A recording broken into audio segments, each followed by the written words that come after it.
Good morning, students. Today I will read and explain to you the third lesson from your book Snapshot Ranga's Marriage, written by Masti Venkatesha Iyengar. This is a very interesting story about the marriage of a boy. So let us start with the interesting lesson introduction. Here I will give you the introduction. Ranga's homecoming to Hoshanahalli village from Bangalore was a great event for the villagers. So, everyone wanted to see an English educated young man. The narrator made up his mind to get Ranga married to Ratna, a pretty niece of Rama Rao. He arranged their meeting with the help of the village astrologer Shastri to facilitate their marriage. So, now I will tell you something more about the village Hoshanahalli. The name is quite unfamiliar to you. Perhaps you must have never heard about such a village in our country. So, what happens in this story? Ranga is a man who had lived in the village Hoshanahalli, and he was the only man from their village who had gone to Bangalore to study English and to educate him as an Englishman.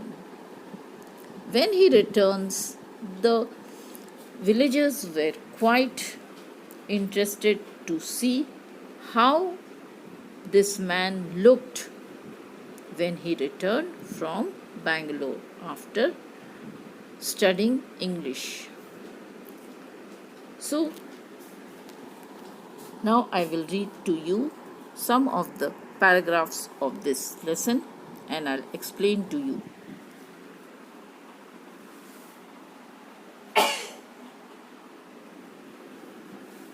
Where you see this title, some of you may ask, Ranga's marriage? Why not Ranganatha's Vivaha or Ranganatha's Vijaya? Well, yes, I know.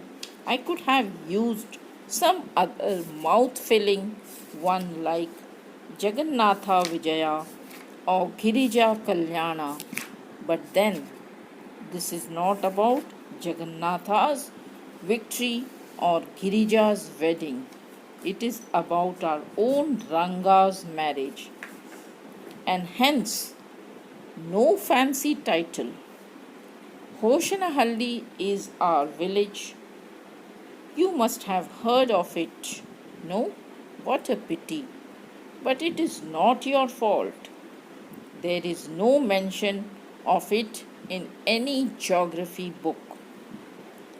Those sahibs in England writing in English probably do not know that such a place exists and so make no mention of it. Our own people to forget about it. You know how it is. They are like a flock of sheep. One sheep walks into a pit, the rest blindly follows.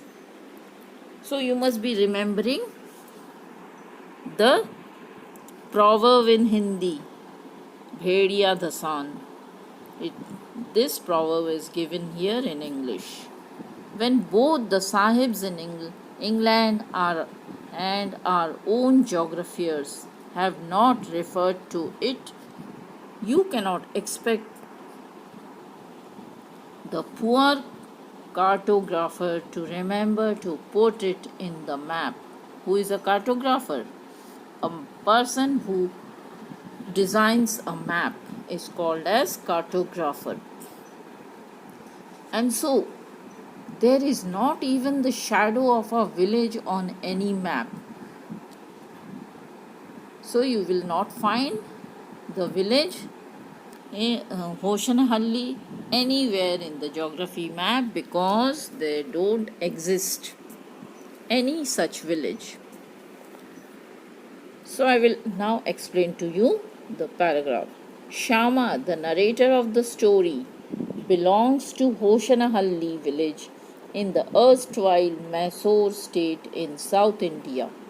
He narrates a story that happened 10 years ago.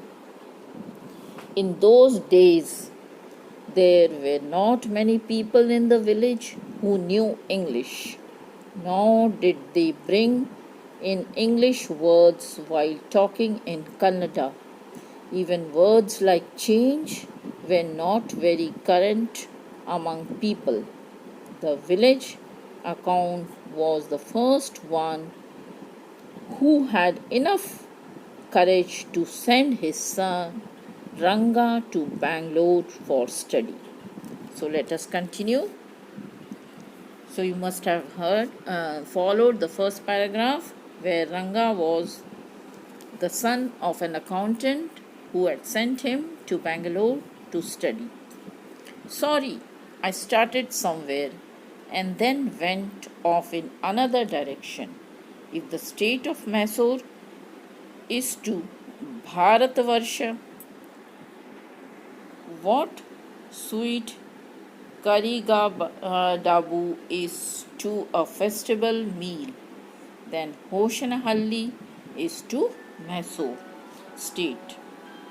What the filling is to the Dabu. What I have said is absolutely true. Believe me, I will not object to your questionings, but I will stick to my opinion. I am not the only one who speaks glowingly of Hoshanahalli. We have a doctor in our place. His name is Gunda Bhatta. He agrees with me. He has been to quite a few places. No, not England. If anyone asks him whether he has been there, he says, "No, Anaya, I have left that to you," running around like a flea-pested dog. Is not for me. I have seen a few places in my time, though, as a matter of fact, he has seen many. We have some mango trees in our village. Come visit us, and I will give you a raw mango from one of them. Do not eat it, just take a bite. The sourness is sure to go straight to your Brahmarandhara. I once took one such fruit home, and a chutney was made out of it. All of us ate it. The cough we suffered from after that, it was when I went for the cough medicine that the doctor told me about the special quality of the fruit. Just as the mango is special, so is everything else around our village.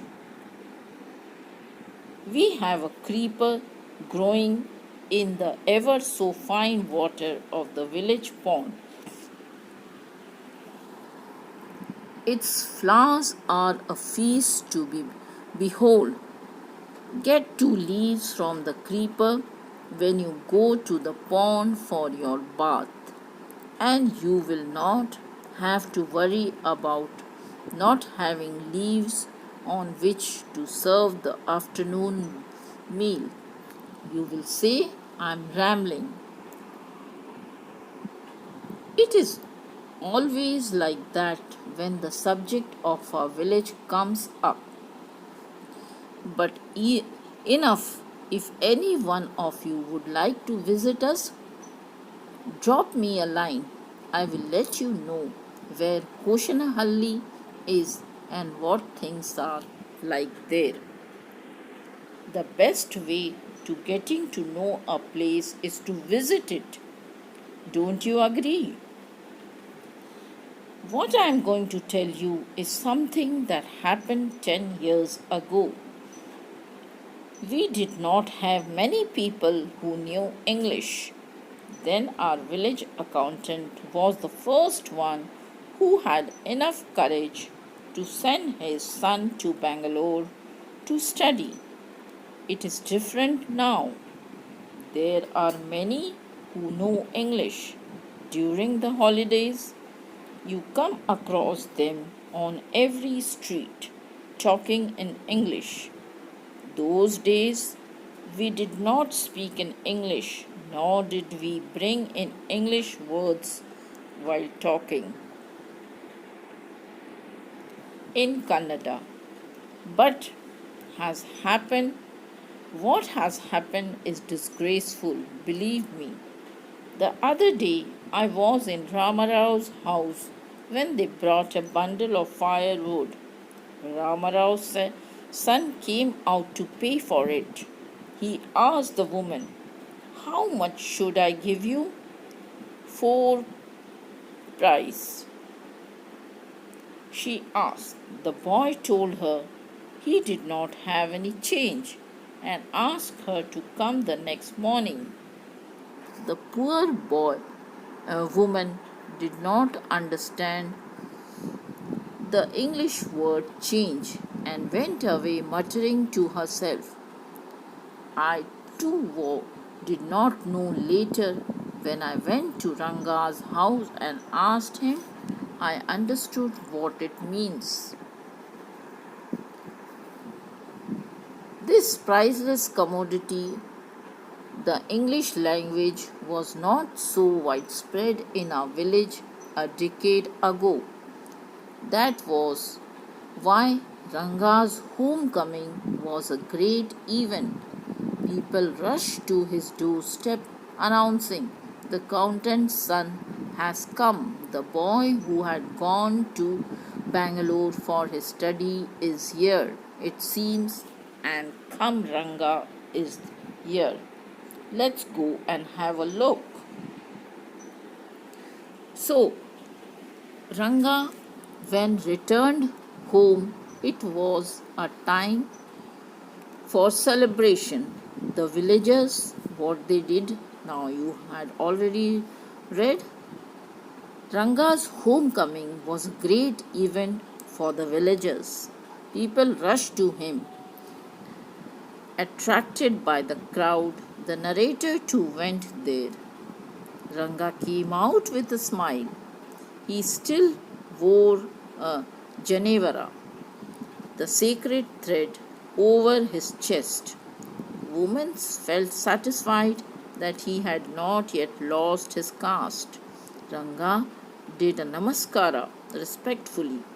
The narrator blessed him that he might get married soon. Ranga bent low to touch the feet. So, after Ranga finished his studies, he came back home, and the people were very much surprised to see that he is still wearing the janeu and he is still following the customs of their house, that is, touching the feet of elders. A boy, a fellow without any brain, said loud enough for everyone to hear, "What are you doing there?"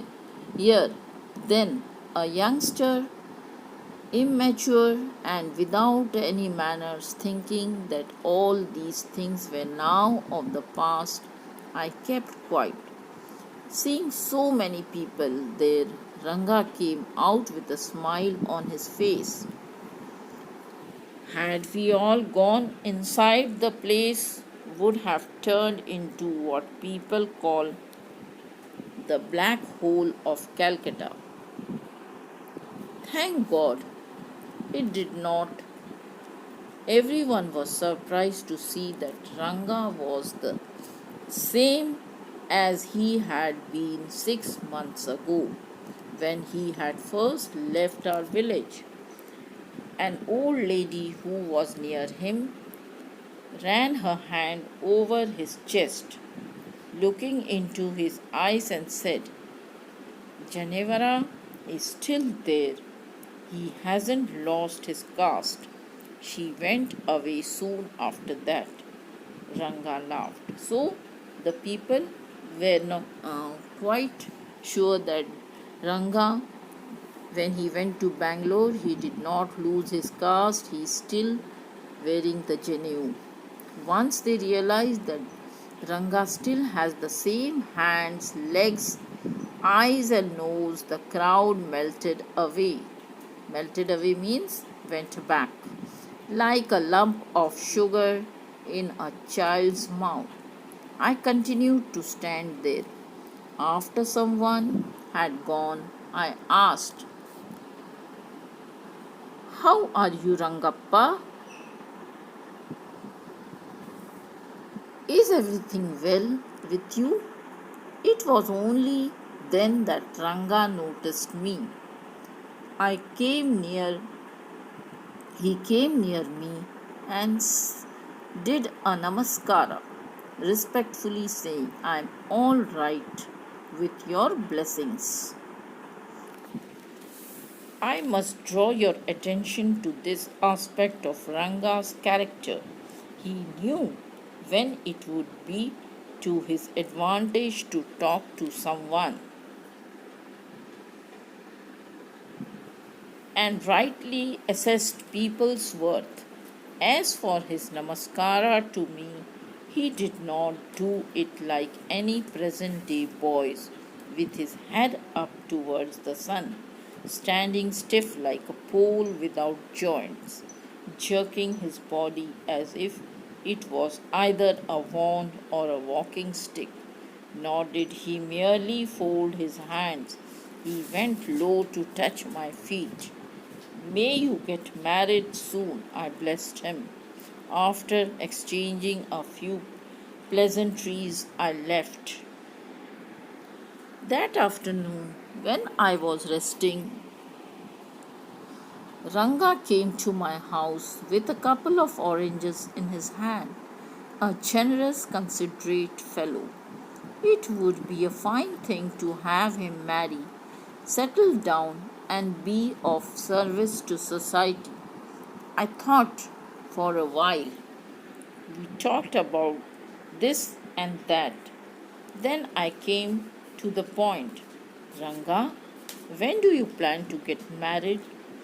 I am not going to get married now, he said. Why not? I need to find the right girl. I know an officer who got married only 6 months ago. He is about 30 and his wife is 25. I'm told they will be able to talk lovingly to each other. Let's say I married a very young girl. She may take my words spoken in love as words spoken in anger. Recently, a troupe in Bangalore staged the same play Shakuntala. There is no question of Dushyant falling in love with Shakuntala if she were young like the present day brides. Is there? What would have happened to Kalidasa's play? If one gets married, it should be to a girl who is mature. Otherwise, one should remain a bachelor. That's why I'm not marrying now. Is there any other reason? A man should marry a girl he admires. What we have now are arranged marriages. How can one admire a girl with milk stains on one side of her face and wetness on the other, or so young that she doesn't even know how to bite her fingers? So, here the narrator was quite interested in getting Ranga married. So he was asking him what type of girl he wanted. And so the narrator had put some questions to Ranga, and we will discuss it now. The narrator asked Rangappa when he planned to get married. Ranga replied that he had no plans of getting married in near future. He believed in marrying only when one gets physically and mentally matured. He would marry a girl who was mature, otherwise he would remain a bachelor. He didn't believe in arranged marriages. The narrator was distressed. He saw that the boy he thought would make a good husband, but unfortunately, he had decided to remain a bachelor. So now let us continue.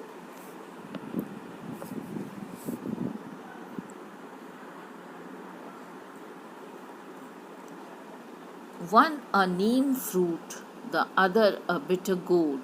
Exactly, Ranga was laughing. So Ranga had some ideas about how to get married to the right girl. He'd never wanted to get married like a husband, a neem tree, and other a bitter gourd, and they will often fight. Exactly, I was distressed that the boy who I thought would make a good husband had decided to remain a bachelor after chatting for a little longer. Ranga left. I made up my mind right then that I would get him married. So the writer was very much interested in getting the boy married. Rama Rao's niece, a pretty girl of 11, had come to stay with him.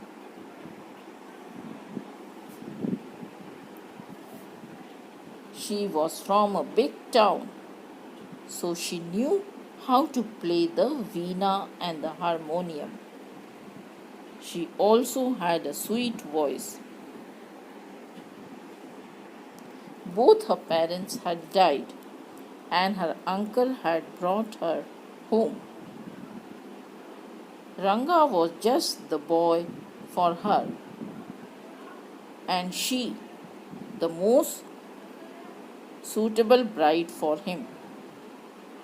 Since I was a frequent visitor to Ramarao's place, the girl was quite free with me. I completely forgot to mention her name, Ratna it was. The next morning I went to their house and told Rama Rao's wife, I'll send some buttermilk for you. Asked Ratna to fetch it. Ratna came. It was a Friday, so she was wearing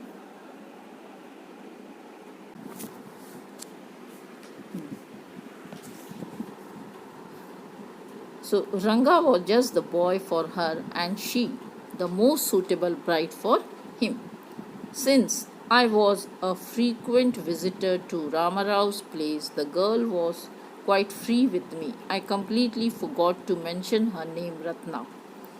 It was. The next morning I went to their house and told Ramarao's wife, I will send some buttermilk for you. Asked Ratna to fetch it. Ratna came. It was a Friday, so she was wearing a grand sari. I told her to sit in my room and requested her to sing a song. I sent for Ranga while she was singing the song.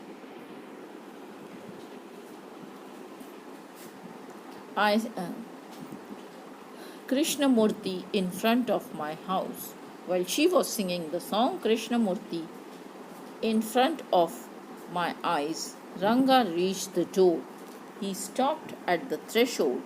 He did not want the singing to stop, but was curious to see the singer. Carefully he peeped in. The light coming into the room was blocked. Ratna looked up and seeing a stranger there abruptly stopped. Suppose you buy the best quality mango, you eat it slowly, serving savoring its peel before biting into the juicy flesh. Do you know? You do not want to waste any part of it before before you take another bite. The fruit slipped out of your hand and falls into the ground. How do you feel? Ranga's face showed the same disappointment when the singing stopped. You sent for me? He asked as he came in and sat on a chair. Ranga stood at a distance, her head lowered. Ranga repeatedly glanced at her. Once our eyes met, he looked very embarrassed. No one spoke for a long time. It was my coming in that stopped the singing. Let me leave. Words, mere words. The fellow said he would leave but did not make a move. How can one expect words to match actions in these days of Kali Yuga? Ratna ran inside, overcome by shyness. After a while, Ranga asked, "Who is that girl, Swami?" "Who's that inside?" the lion wanted to know. The he-goat who had taken shelter in the temple replied, "Does it matter who I am? I am a poor animal who had already eaten 9 lions. I have vowed to eat one more. Tell me, are you male or female?" The lion fled the place in fear, it seems. Like the he-goat, I said, "What does it matter to either of us who she is? I'm already married and you aren't the marrying kind." So here the narrator had arranged a meeting between with Ratna, the niece of Ramarao, and Ranga. Ratna was Ramarao's niece. She was a pretty girl of 11. She had come to stay with her uncle. She was from a big town and knew how to play the veena and the harmonium. She also had a sweet voice. The narrator thought that Ranga was just the boy for her, and she was the most suitable bride for him. And thus he made the arrangement that he called Ratna to his house and made her sing a song, and thought that Ranga, and also sent for Ranga when they to see Ratna. And when they met, she was singing in a very beautiful voice, and Ranga was quite happy to listen to such a beautiful song.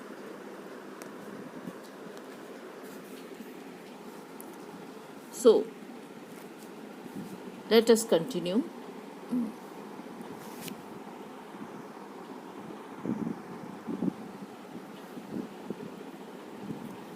Very hopefully he asked, "She isn't married then?" His voice did not betray his excitement, but I knew it was there. She was married a year ago." His face shriveled like a roasted brinjal. After a while, Ranga left, saying, "I must go, I have work at home." I went to a Shastri the next morning and told him, "Keep everything ready to read the stars. I'll come later."